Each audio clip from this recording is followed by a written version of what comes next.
জর্ডানে মার্কিন ঘাঁটিতে ইরানের ক্ষেপণাস্ত্র হামলার পর তেহরানকে কঠোর জবাব দেওয়ার হুমকি দিয়েছেন প্রেসিডেন্ট ডোনাল্ড ট্রাম্প। মার্কিন সংবাদ মাধ্যম ফক্স নিউজকে দেওয়া টেলিফোন সাক্ষাৎকারে ট্রাম্প বলেন, ইরানকে এর জন্য চরম মূল্য দিতে হবে।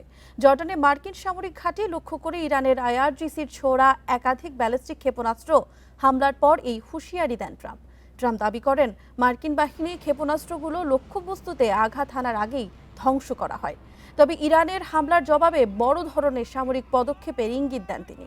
অন্যদিকে মিশরের ভূমধ্যসাগরীয় এক বন্দরে থাকা মার্কিন ট্যাঙ্কারে ড্রোন হামলার খবর পাওয়া গেছে। এতে গ্যাসবাহী ট্যাঙ্কারে আগুন লেগে বিস্ফোরণের ঘটনা ঘটে। তবে এখন পর্যন্ত কোনো পক্ষ হামলার দায় স্বীকার করেনি। এদিকে ইরানের ওপর নতুন করে নিষেধাজ্ঞা দিয়েছে যুক্তরাষ্ট্র।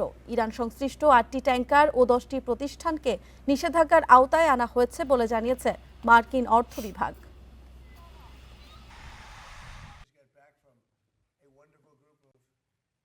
The ceasefire. Will they face any consequences? Find out.